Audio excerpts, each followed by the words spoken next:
बिस्मिल्लाहिर्रहमानिर्रहीम। बीएस के section A में से चैप्टर नंबर 1 एंड 2 कवर किए थे लास्ट वीडियोस में।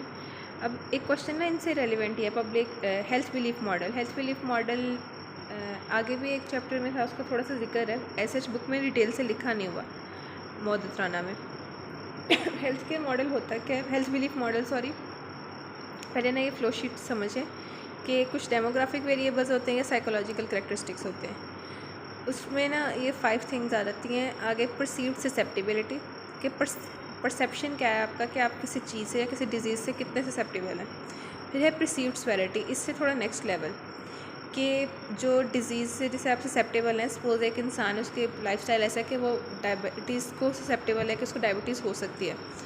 फिर परसीव्ड स्वेरिटी कि डायबिटीज़ अगर होगी उसकी स्वेरिटी क्या हो सकती है, कि उसको सीवियर केसेस में डायबिटिक रेटिनोपैथी हो सकती है, डायबिटिक नेफ्रोपैथी हो सकती है, डायबिटिक न्यूरोपैथी हो सकती है, डायबिटिक फुट अल्सर हो सकता है, उसको एम्पुटेशन कर सकती है, उसको करनी पड़ सकती है उसके लिम्ब की, तो ये परसीव्ड स्वेरिटी है। फिर नेक्स्ट चीज़ है हेल्थ मोटिवेशन कि इंसान को एक हेल्थ मोटिवेशन है कि उसने अपने आप को हेल्दी रखना है, वो उसके अंदर उस चीज़ की मोटिवेशन है या नहीं। फिर है परसीव्ड बेनिफिट्स, ये ऊपर वाले थे कि वो डिज़ीज़ को समझते हुए कि उसकी क्या ससेप्टिबिलिटी स्वेरिटी हो सकती है। फिर है कि अपने आप को मोटिवेट करना है कि आपने अपनी बॉडी को हेल्दी रखना है। नेक्स्ट है कि perceived benefits and perceived barriers, ये दोनों तरह से हो सकता है कि आपकी जो ट्रीटमेंट ऑप्शन अडॉप्ट किया है उसके क्या बेनिफिट्स हो सकते हैं या क्या बैरियर्स आ सकते हैं। या फिर आप देखें कि आपको अगर वो डिज़ीज़ होती है तो आपकी बॉडी में उसको क्या उसके बैरियर्स क्या आ सकते हैं कि अगर आप एक इंसान मोटा है तो उसको क्या बैरियर्स हैं कि उसको सोशल बैरियर्स फेस करने पड़ सकते हैं, लोग उसका मजाक उड़ा रहे हैं, ज़्यादा ये ट्रीटमेंट रेलिवेंट है। वैसे परसीव्ड बेनिफिट है उसमें कि अगर एक हेल्दी पर्सन है, वो exercise healthy person in the sense कि ज़रा वो फैट कह लें, ओबीज पर्सन है, obese is a good word, कि ओबीज पर्सन है अगर तो वो जिम ज्वाइन करता है तो उसके क्या बेनिफिट्स हैं उसको, और अगर वो ज्वाइन करता है तो उसमें क्या उसको लगता है कि बैरियर आ सकता है कि लोग उसको कहेंगे तो नहीं कि तुमने जिम शुरू कर दी है, या फिर उसको खुद ऑकवर्ड तो नहीं फील होगा जाते हुए। अगर उसको बहुत ज़्यादा वेट गेन है तो वो जिम जाते हुए तो उसे अजीब नहीं फील होगा कि वहाँ बाकी सारे बॉडी बिल्डर्स हैं इस टाइप की चीज़ें। होप्स उसकी थोड़ी बेसिक अंडरस्टैंडिंग होगी। थोड़ा सा डिफ़िकल्ट टॉपिक है तो मैं इसको दोबारा अदर एग्जाम्पल से रिवाइज़ करूँगी ऊपर टेक्स्ट पढ़ के भी। अभी मैं थोड़ा सा ना बेस सेट करने की कोशिश कर रही हूँ। नेक्स्ट है कि जब ये सारे 5 पॉइंट्स हैं ना, ये मिल के ना कि एक इंसान के ना एक्शन को लीड करते हैं कि उसने किसी बीमारी को किस तरह सोचा है, उसको क्या लगा है कि वो कितनी सीवियर है, उस सारे चीज़ को सोच से समझते हुए वो डॉक्टर के पास आया है, उसको क्या मोटिवेशन थी कि वो क्यों आया है, अगर उसको ट्रीट किया जा रहा है तो उसके लिए क्या उसके बेनिफिट्स बैरियर्स वो क्या कैसे परसीव कर रहा है। ये सारे ना इन सबको देखते हुए, पेशेंट की सारी चीज़ों को देखते हुए, इन एक एक को फोकस करते हुए डॉक्टर उसको एक्शन की तरफ लेके जाएगा।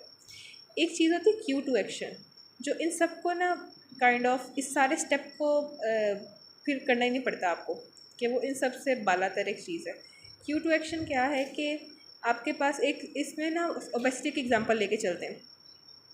एक इंसान है, उसकी फैमिली में ओबेसिटी रन करती है, तो वो वो परसीव करेगा कि उसकी बाकी सारी फैमिली ओबीज़ है और उनको उसके वजह से ना कोई सीरियस कॉम्प्लिकेशंस वगैरह भी हुई हैं, तो वो अपने आप को ससेप्टेबल करेगा कि अगर वो ओबीज़ है तो उसको डायबिटीज़ वगैरह हो सकती है। फिर वो परसीव्ड स्वेरिटी में देखेगा कि उसको डायबिटीज़ की वजह से क्या क्या स्वेरिटी हो सकती है। फिर उसको एक वो हेल्थ मोटिवेशन उसके पास होगी कि मैंने उनकी तरह नहीं बनना, मैंने बाकियों जो लोगों को बीमारियां हो रही हैं उससे रेलिवेंट मैंने अपने आप को उन चीज़ों से बचाना है, वो मोटिवेटेड होगा। फिर वो ट्रीटमेंट स्टार्ट करेगा। ट्रीटमेंट इन द सेंस अभी उसको कुछ नहीं हुआ, वो सिर्फ उसके ओबेसिटी थी, तो उसने ना उसके लिए जिम ज्वाइन करता है, और फिर ये परसीव्ड बेनिफिट्स और परसीव्ड बैरियर्स उसमें कवर होती चीज़। अब अगर उसके पास क्यू टू एक्शन है, कोई ऐसी चीज़ है कि जिसकी वजह से वो इतना मोटिवेटेड हो कि वो खुद ब खुद, उसको कोई कहे ही ना, वो खुद जाके काम शुरू कर दे, मतलब वो उसको ये सारी चीज़ें देखनी ना पड़े, सोचनी ना पड़े, किसी को उसका एहसास ही ना दिलाना पड़े। क्यू टू एक्शन में एक एग्जांपल ले सकते हैं कि एक फादर है, उसका बच्चा छोटा आके कहता है कि पापा आप बहुत मोटे हैं, मुझे बहुत शर्म आती है कि बाकी बच्चों के पेरेंट्स तो बहुत हेल्दी हैं, बहुत स्मार्ट हैं, तो आप इतने ओबीज़ क्यों हैं। इस तरह करके सपोज उसके बच्चा बात करता है, या फिर बच्चे नहीं भी कहते, उसको फील होता है कि सपोज स्कूल ड्रॉप करने जाते हैं रोज़ स्कूल बच्चे को, तो वो उसको लगता है, उस फादर को लगता है कि बाकी सारे जो आ रहे हैं ना वो बड़े अच्छी उनकी बड़ी अच्छी बॉडी, बड़ी अच्छी फिगर है, तो वो गुड लुकिंग है, लेकिन मैं इनमें वाहिद हूँ जिसका पेट निकला हुआ है जो ओबीज़ है। तो वो अपने बच्चे की खातिर वो कहता है कि मैंने अब स्मार्ट होना है, तो ये मिला उसको क्यू टू एक्शन। इस तरह की कोई चीज़ होगी ना तो उसमें ये सारे हमें देखने की ज़रूरत ही नहीं। आप पेशेंट को suppose cue to action provide कर रहे होते हैं तो उसकी फटाफट उसने जो वो चीज़ है जो आपका मेन एम था वो अचीव हो जाता है ईजीली। अब इसको देखें तो the model defines key factor that influence health behaviour as an individuals perceived threat to sickness और डिजीज़। इस मॉडल ने की फैक्टर्स डिफाइन करने जो कि पेशेंट के ना हेल्थ बिहेवियर को इफ़ेक्ट करते हैं। कैसे? Patients perceived threat to sickness और डिजीज़, जिसे हम कहते हैं perceived susceptibility. Belief on consequences, कि वो ये उसका है कि वो पहले अपने आप को ना वो ससेप्टिबल कंसीडर करता है, थ्रेटन कंसीडर करता है कि उसको डिजीज़ हो सकती है। फिर वो कॉन्सिक्वेंसेस पे बिलीव करता है कि स्वेरिटी क्या हो सकती है। Potential benefit of action, perceived benefits, अब उसने एक्शन लिया, वो ट्रीटमेंट की तरफ आया तो उसके क्या बेनिफिट हो सकते हैं। प्रिसीव्ड बैरियर टू एक्शन, कि अब वो एक्शन ले रहा है, वो ट्रीटमेंट की तरफ जा रहा है तो उसमें उसको क्या क्या बैरियर फेस करने पड़ सकते हैं। Exposure to factors that prompt action, cue to action, के जो प्रॉम्प्टली आपको एक्शन की तरफ ले जाते हैं। And self confidence in ability to succeed, self efficacy. बहुत ही मुश्किल सा करके लिखा हुआ, लेकिन इसकी इससे आसान चीज़ मुझे नहीं मिली थी। So that was all about health belief model. कुछ इंसान के डेमोग्राफिक वेरिएबल और साइकोलॉजिकल करेक्टरिस्टिक्स मिलके इस चीज़ पे जाते हैं। अब अगर सपोज पेशेंट आया है डॉक्टर के पास, उसको है स्मोकर है, तो वो ना आप उसके ना परसीव ससेप्टिबिलिटी होगा, आप उसको ससेप्टिबिलिटी परसीव ससेप्टिबिलिटी को आप ना इस चीज़ को फोकस करेंगे। आप उसको एहसास दिलाने की कोशिश करेंगे कि स्मोकिंग की वजह से वो ससेप्टिबल है लंग डिजीज़ को।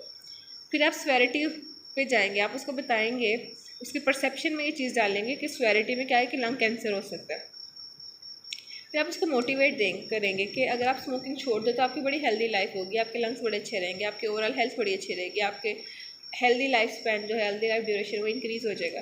फिर आप बेनिफिट्स बताएंगे स्मोकिंग छोड़ने के। फिर बैरियर्स पे उसकी बात करेंगे जो उसके जहन में आएंगे कि भाई मेरे तो सारे दोस्त स्मोकिंग करते हैं, वो तो सारे पीते हैं, मैं कैसे छोड़ दूँगा। आपने उस चीज़ को फोकस करना है और देन वो जाएगा एक्शन की तरफ। आई होप सो इसकी काफ़ी हद तक समझ आ गई होगी, but still if there is some confusion you can ask in the chat box, या फिर ये जो नीचे कमेंट्स हैं उसमें आप पूछ सकते हैं। तो ये एक ही दफ़ा क्वेश्चन आया हुआ, पास्ट पेपर का क्वेश्चन है, उसका ये आंसर है। एक ना तरह से और भी हेल्थ बिलीफ मॉडल को हम लिखते हैं कि पेशेंट का अपनी हेल्थ के मतलब क्या हेल्थ बिलीफ मॉडल है। पेशेंट को क्या लगता है कि उसको क्या बीमारी है, पेशेंट को क्यों लगता है कि उसको ये बीमारी है, मतलब बीमारी की रीज़न क्या है, पेशेंट से पूछना है। और पेशेंट को वो मतलब पेशेंट तीसरा था उसमें मुझे याद नहीं आ रहा क्या बीमारी है, क्यों डेवलप हुई है, और उसके ट्रीटमेंट मेरे ख्याल है उसका क्या सोल्यूशन हो सकता है। आई गेस थर्ड वाला पॉइंट ये है कि सोल्यूशन क्या हो सकता है, I am not sure right now, लेकिन उसमें 3 पॉइंट्स आते हैं। उसका वो भी आप पेशेंट हेल्थ बिलीफ मॉडल भी उसको कह सकते, वो भी पेशेंट का हेल्थ बिलीफ मॉडल ही होता है। और जो डिटेल्ड एक्सप्लेनेशन है मैंने वो इसमें दे दी है। अब नेक्स्ट वीडियो में हम नेक्स्ट चैप्टर स्टार्ट करेंगे। अब चैप्टर नंबर 1 और 2 इस वक्त हमारे कवर हो चुके हैं अल्हम्दुलिल्लाह।